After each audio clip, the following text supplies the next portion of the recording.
안녕하세요. 서정아의 지금고전입니다. 품격의 결혼문화, 전통혼례의 예식 절차 두 번째 시간입니다. 이번 시간부터는 주자간의 혼례편 절차들을 하나하나 꼼꼼하게 살펴보겠습니다. 이 중 우리에게 지금까지도 익숙한 것이 있고요. 몇몇은 이미 생소해진 것도 있습니다. 또 잘못 알려져 전해진 것도 있고요. 사실상 더 이상 무의미해진 것도 있습니다. 아울러 현재까지도 의미 있고 굳건하게 이어지고 있지만 21세기 현대사회에서는 다르게 해석해야 할, 또 유학 본연의 사상으로도 충분히 다르게 해석할 수 있는 것도 있습니다. 특히 젠더 관련 조목들이 그렇습니다. 통혼을 논의하는 의혼. 주자간의 혼례편에서 첫 번째로 나오는 항목이 의혼입니다. 중매인으로 통혼을 논의함이란 뜻입니다.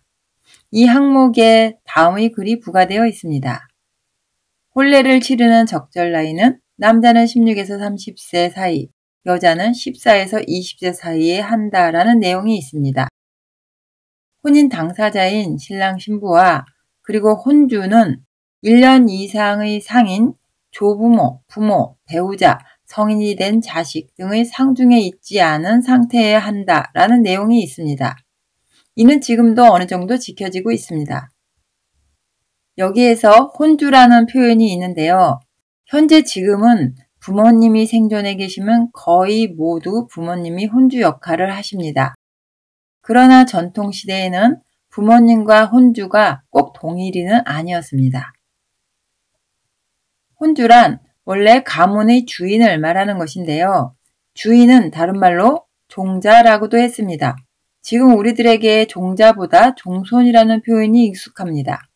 즉 종갓집 종손이 가문의 주인이고 혼주는 바로 그 주인을 말하는 것입니다.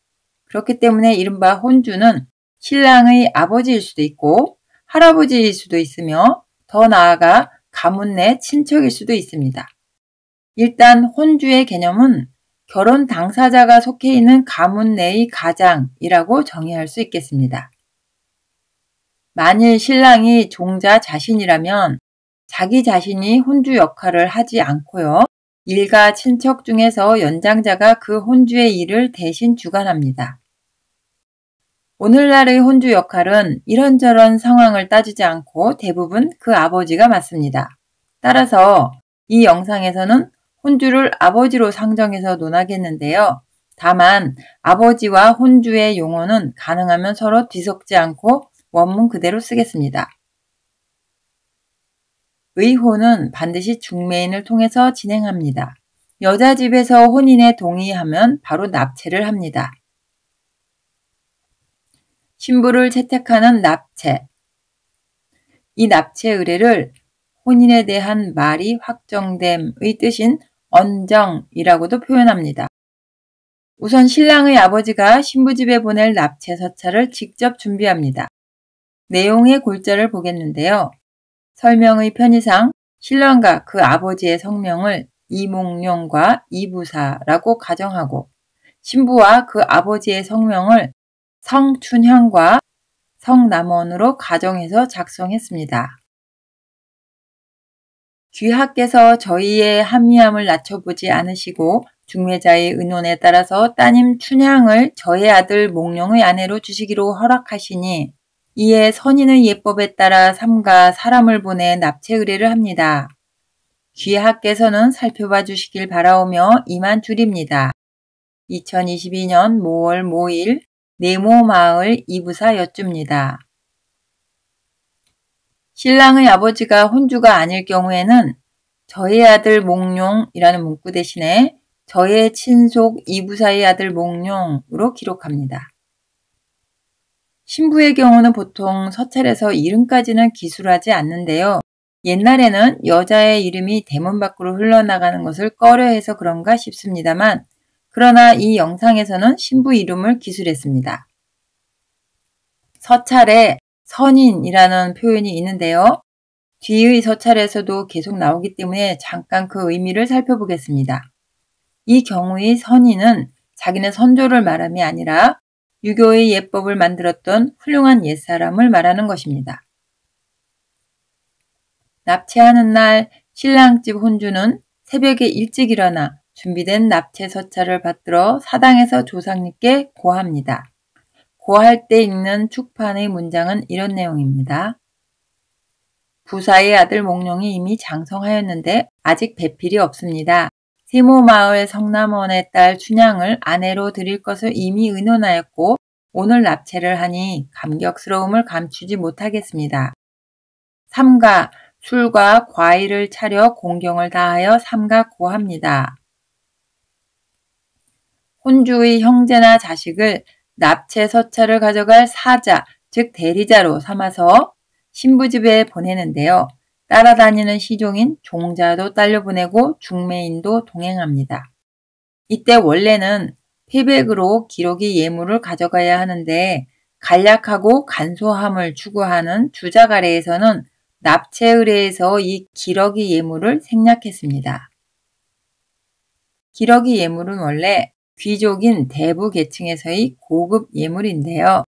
혼례에서는 귀족이 아니더라도 그 고급 예물을 쓸 수 있도록 허용되었습니다.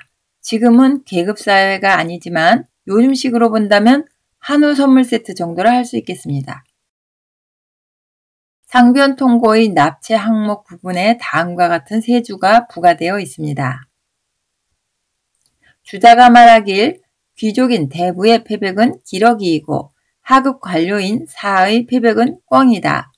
의례 사울레 편의 하달 납체 용안이라는 문장은 사부터 그 이하로 관직이 없는 사람인 서인에 이르기까지 모두 기러기를 쓸 수 있음인데 임시로 성대하게 한다는 의미이다 라고 하였다. 구준의 가래의절에서 말하길 생각컨대 의례 사울레 편에서는 납체에 기러기를 쓰는데도 주작 아래에서 삭제해버리고 쓰지 않은 것은 간략함을 따랐기 때문이다.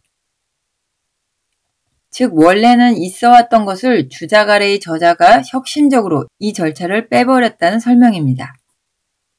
사자는 성복하고 즉 옷을 성대하고 반듯하게 잘 차려입고 납체 서찰을 전달하러 신부집에 갑니다. 신부집의 혼주는 성복하고 사자를 맞이합니다. 차를 마시고 나서 사자는 그댁 혼주에게 이렇게 말합니다. 어른께서 은혜롭게도 저의 가문 이몽룡에게 아내를 주시니 저의 친속 이부사는 선인의 예법을 갖추어 저를 보내어 납치를 청하도록 하였습니다. 이렇게 말하고 신부집 혼주에게 납치 서찰을 건넵니다. 신부집의 혼주는 저의 자식이 사리에 어둡고 어리석으며 또 잘 가르치지 못하였는데도 그대께서 명하시니 저는 감히 사양하지 못하겠습니다. 라고 대답하고서 북쪽 방향으로 2번 절하는 북향 제배를 합니다. 사자는 그 제배를 피하고 답배하지 않습니다. 사자는 물러나 기다릴 것을 청하고 대기 장소로 나가 있습니다. 북쪽을 향해 절하는 것은 상대를 아주 극진하게 높이는 표현입니다.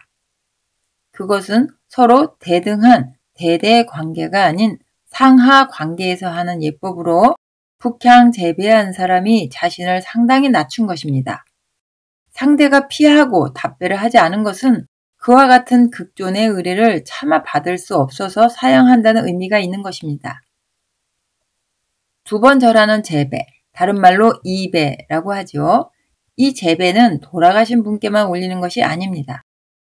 절을 2번 한다는 것은 그만큼 공경의 정도가 크다는 의미로 그 대상의 생사 여부와는 전혀 상관없는 것입니다. 혹시 누군가에게 제배를 받으면 서로 대등한 상대관계라면 똑같은 제배로 답배를 해주어야 합니다.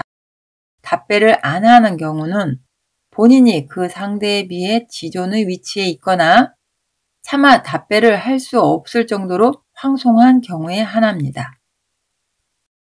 여자집의 혼주는 그 납치 서찰을 받들고서 사당의 조상님께 다음과 같이 고하는데요. 저희 셋째 딸 춘향이 나이가 점차 장성해서 네모마을 이부사의 아들 몽룡에게 시집 보내기로 허락하고 오늘 납치를 하니 감격스러움을 참지 못하겠습니다. 삼가 술과 과일을 차려 공경을 다해 삼가 고합니다. 라고 축판에 쓴 축문을 읽습니다. 사당에 고한 후에 나와서 답장의 서찰을 신랑 측 사자에게 주고 나서 그를 대접합니다. 답장의 문구는 이렇습니다. 세모마을의 저 성남원은 네모마을의 혼례를 집행하시는 분께 여쭙니다. 귀하께서 저희의 한미함을 낮춰보지 않으시고 중매자의 말을 너무 믿으시어 저의 셋째 딸 춘향을 대개 아드님 몽룡의 배필로 채택하심을 입었습니다. 제 딸은 어리석고 제대로 가르치지 못했는데 이미 채택을 입었으니 어찌 저라고 따르지 않겠습니까? 귀하께서 특별히 살펴봐 주시기 바라오며 이만 줄입니다. 2022년 5월 5일 세모마을 성남원 여쭙니다.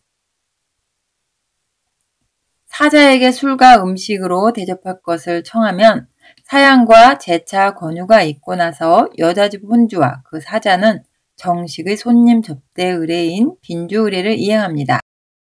그 사자가 돌아갈 때는 선물로 패백을 주어서 보냅니다. 신랑 측으로 돌아온 사자가 신랑 측 혼주에게 상황을 보고하면 혼주는 그 내용을 그대로 사당에 고합니다. 이때는 충문 없이 간단하게 고합니다. 납체를 지금 시대 사람들의 결혼 문화에 비유해 보겠습니다.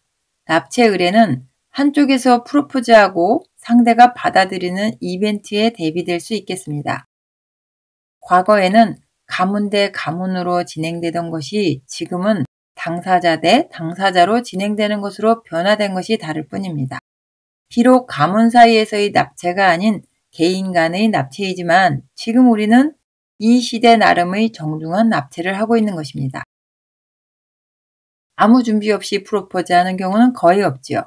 반지는 못해도 하다못해 꽃 한 송이라도 준비하고 프로포즈하면서 그 상대에 대해 어떻게 사랑하고 아낄지도 언어로 구구절절 표현하지요. 어쨌든 이 납체를 언정이라고 했듯이 납체는 서로 결혼할 것을 약속하는 말이 오가는 지극히 격식 있는 의식이라고 이해하면 되겠습니다. 신부집에 패백을 보내는 납패. 납체를 하고 나서 얼마 있다가 신부집에 패백을 보내는 납패를 합니다. 납패는 지금 현재도 함이라는 이름으로 결혼식 전에 대부분 하고 있습니다. 이 예식은 납체의 경우와 같으나 사당에 고하지는 않습니다. 함에 들어가는 패백은 색비단을 씁니다. 빈부에 따라 적절하게 조절하는데요. 2필과 10필 사이에서 정합니다. 비녀, 팔찌, 양고기, 술, 과일 등을 더 추가하기도 합니다. 납패 서찰을 준비하는데요. 앞에서 했던 납체 서찰 내용과 같습니다. 다만 오늘 납체를 하니 부분 대신에 오늘 납패를 하니로 바꾸어서 씁니다. 사자를 시켜서 납패 서찰과 납패 함을 여자집에 보냅니다. 여자집에서는 그것을 받고 답장 서찰을 준비하고 사자를 대접하고 그 사자는 돌아와서 상황 보고를 합니다.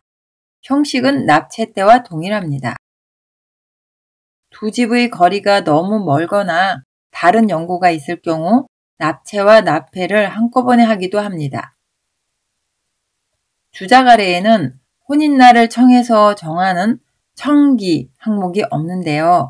그래서 많은 예학자들은 고대의 혼례 방식에서 차용해서 청기 항목을 추가하기도 했습니다.